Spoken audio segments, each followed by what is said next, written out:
السلام عليكم يا جماعه. بخصوص موضوع ام سيف حاليا موجوده بالجندرمه، تمام. الحكومه التركيه هي اللي استلمت الموضوع، فبكره بعد بكره بس تطلع ام سيف هي اللي بتحكي لكم القصه كلها. بس في يوتيوبر طبعا حكوا عنها بطريقه كثير حلوه، او هن اللي خلوا الترند يطلع اكثر. طبعا كل الشكر لهم، من شروق، من علي المرجاني، من ريتا، من ديجري، من يزن الاسطوره، من ابن عدنان. طبعا بيقول المثل، في مثل بيقول، بس ما بدي اقول المثل لانه يمكن عيب شوي اني احكي، فرح اقوله بغير طريقه. المراه الاصيله بتجيب ولد او بنت اصيلين مثلها، بس جد الانسان المو اصيله فاولادك ابوها بزباله، لانه الام هي اللي بتعلم اولادها، والام هي قدوه اطفالها بتكون. وما شاء الله عليكم يا جماعه ما قصرتوا. ولاشخاص اللي تنمروا، اللي حكوا انه ام سيف عملت هاي الحركه بحاجه مشاركات، ام سيف مو بحاجه مشاهدات عفوا. ام سيف مو بحاجه مشاهدات يا اخي.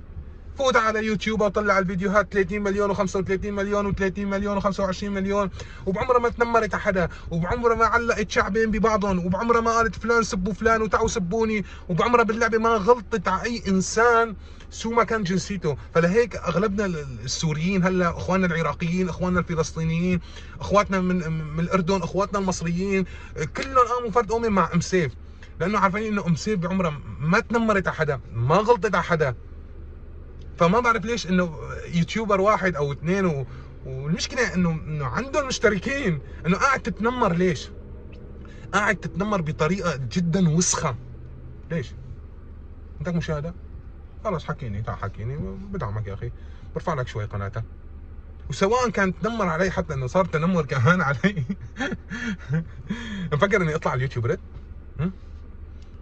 ليك جبل مع جبل ما بيلتقوا، بس بني ادم مع بني ادم والله بيلتقوا. انا زلمه مو من ورا الشاشه، انا زلمه لا بحكي ولا بغلط على حدا من ورا الشاشه. اللي له حق يجي ياخذه من عندي، وانا اللي حق بيجي يوم بشوفه. يا جماعه الموضوع خلص انهو، خلينا الموضوع ننهي. الجندرمه هي استلمت الموضوع، الحكومه التركيه هي اللي تدخلت، والله يعطيكم العافيه. وشكرا كثير لكم، لكل انسان ساهم انه ينزل فيديو يسال عنا او يحكي عنا. كل الشكر لكم. والعالم اللي تنمرت هيك بظن بتكون رح انهي الفيديو. السلام عليكم.